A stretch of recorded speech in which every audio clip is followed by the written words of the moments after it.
Yang pertama itu penulisan anggota himpunan atau kita mendaftarkan anggotanya terlebih dahulu secara rinci. Misalkan himpunan bilangan asli, kita tulis himpunan A, kita daftarkan terlebih dahulu anggotanya. Ingat, setiap himpunan harus dimulai dengan huruf karawal. Tadi himpunan bilangan asli dimulai dari 1, 2, 3, dan seterusnya.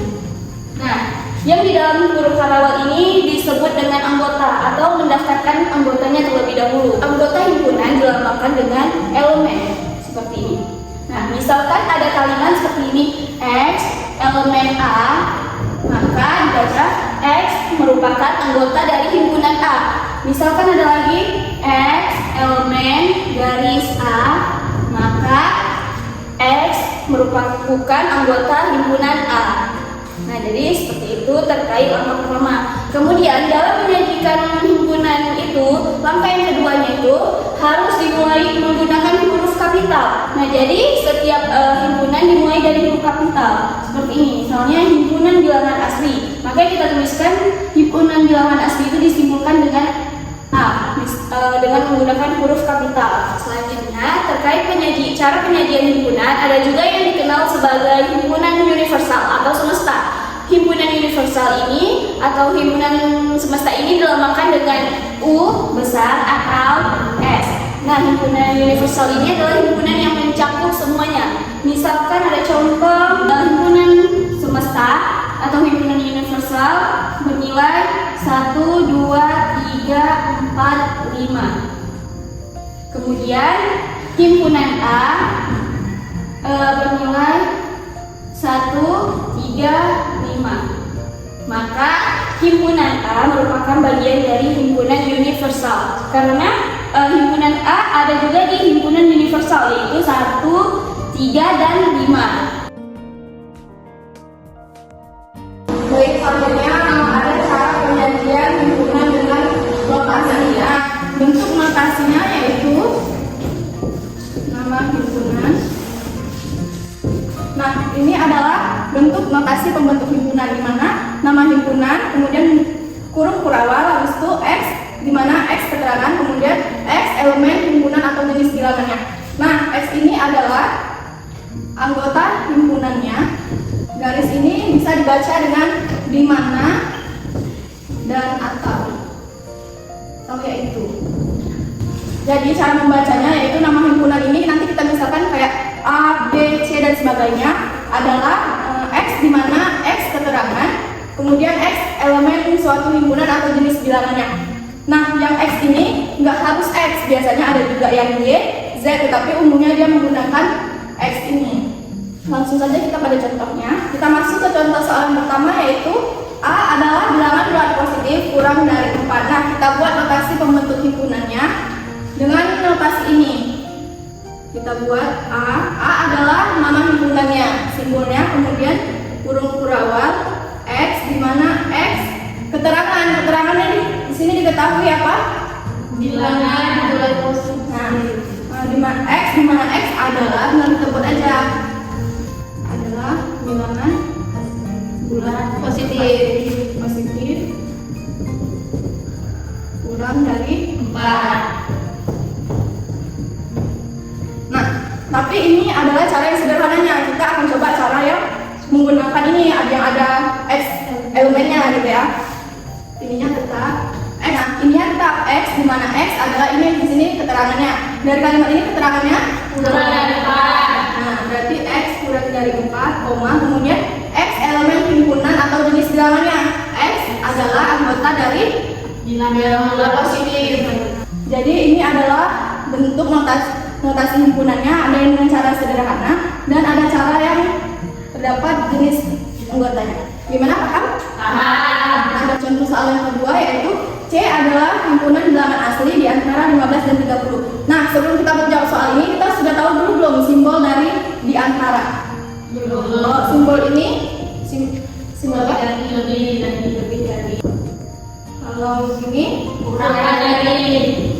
Kalau ini lebih dari sama dan sama dengan atau ini kurang dari. Dan disebut dengan dibaca dengan di antara. Sudah paham? Paham. Selanjutnya kita jawab soalnya ya. Dengan cara yang sederhananya, kita tulis dulu nama himpunannya dengan huruf kapital, kurung kurawal, kemudian X, di mana X apa adalah faktornya? Himpunan asli, bilangan asli. 15 dan 30. Nah, kita coba dengan cara yang kedua ya. X, di mana X keterangannya apa? Yang antara 15 dan 30. Nah, kalau di notasi umumnya kan X di mana X? X-nya di sini kan? Karena di soal diketahui di antara berarti X-nya di mana? Nah, kita buat dulu nih simbol ininya biar nggak susah. Nih, kita buat di tengah X. Nah, karena di sini ada dua angka 15 dan 30 kan? Kita buat yang sebelumnya yang kecil, baru di sini yang besar. Berarti di sini 15, 30, kemudian koma, kemudian X anggota dari bilangan asli.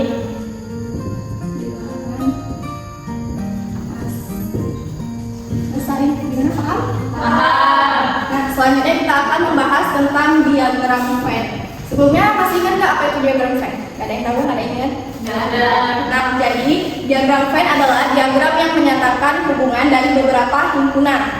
Jadi kita langsung aja contohnya ya. Ini kan udah diketahui juga ada bagiannya himpunan universal, ada bagian A, bagian B. Jadi kita langsung aja contohnya ya. Nah, kemudian himpunan A adalah 1, 2, 5, 6. Kemudian himpunan B 2, 5, 6, 7. Nah, diagram Venn itu kan yang kita ketahui bentuknya bulat-bulat ya. Sebelumnya kita buat dulu. Nah, ini di sini bisa dibuat dengan himpunan universal atau himpunan semesta. Jangan nanti kalian bingung kenapa di bagian sini dibuatnya himpunan semesta, kenapa di sini himpunan universal. Jadi di sini bisa disebutkan dengan U atau S ya. Nah, kemudian kita buat himpunan A-nya. Himpunan A 1, 2, 5, 6 dan himpunan B 2, 5, 6, 7. Nah, kita lihat sisanya itu dari himpunan universalnya apa? 1 ada? 2 ada, 3 ada. Nah, itu bisa kita tulis. Nah, tulisnya nggak harus di sini, bisa di mana aja, bisa di sini, bisa di sini, asalkan masih dalam kotak semesta atau universalnya. Nah, kemudian setelah 3, 4 ada? nggak ada, Nah, bisa kita buat di sini 5 ada, 6 ada, 7 ada, 8. nggak ada. Nah, tinggal kita buat. Ini kan udah diketahui himpunan A, himpunan B nya apa. Kemudian kita buat himpunan A irisan B. Nah, yang dikatakan irisan itu yang ini, yang di tengah ini namanya irisan. Maka himpunan A irisan B adalah 2, 5, 6. Kemudian ada himpunan A gabung B. Semua himpunan A dan B, maka inilah dia disebut dengan himpunan A gabung dengan B. Apa aja? 1, 2, 5, 6, 7. Nah, ini dia yang dikatakan himpunan A gabung B. Kemudian ada juga yang dikatakan A komplement, yaitu anggota atau himpunan yang bukan dari anggota A, himpunan A ini. Apa aja? 1 ada, 2 ada, kemudian 3, 4, 5 ada, 6, kemudian 7, 8. Begitu juga dengan B-nya sama juga. 1, 3, 4, 5 ada, 6 ada, 7 ada, 8. Nah, gimana, paham? Paham. Baik, selanjutnya saya akan melanjutkan tentang materi relasi himpunan, subset, dan disjoin. Nah, relasi himpunan itu set atau bisa dikatakan set relationship. Nah, pengertiannya itu setiap himpunan dapat berelasi dengan himpunan lainnya untuk menunjukkan adanya hubungan antar himpunan. Maka paling tidak kita akan mengenal yang namanya himpunan subset, disjoin, dan overlapping. Jadi di sini saya akan menjelaskan tentang himpunan subset dan disjoin saja. Jadi yang pertama itu ada subset. Definisinya itu himpunan A dikatakan himpunan bagian dari himpunan B jika dan hanya jika setiap elemen A merupakan elemen dari B. Jadi itu pengertiannya. Selanjutnya itu ada notasinya. Jadi subset atau himpunan bagian itu notasinya A, himpunan bagian dari B. Ini diagram Venn dari subset. A merupakan himpunan bagian dari B. Baik, selanjutnya saya akan menjelaskan tentang disjoin. Apa itu disjoin? Disjoin itu himpunan saling lepas. Dua himpunan A dan B dikatakan saling lepas jika keduanya tidak memiliki elemen yang sama. Jadi himpunan A dan B itu betul-betul saling lepas. A dan B. Dikarenakan apa? Ya karena keduanya tidak memiliki elemen yang sama. Notasinya itu ini dibaca slice. Jadi A slice dari B. Jadi diagram Venn-nya itu nih. Contohnya itu A dan B. Karena dia saling lepas. Tidak sama dengan diagram ini apa namanya subset himpunan bagian.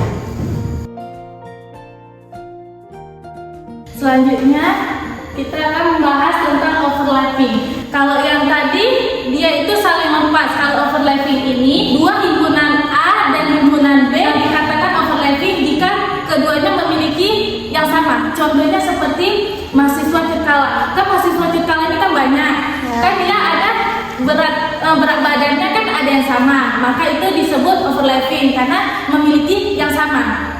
Jadi notasi dari overlapping ini dia seperti notasi irisannya ya, notasi irisan. Jadi notasi irisan dari overlapping itu seperti kayak A irisan B sama dengan keperluasan X, di mana X elemen A dan X elemen B.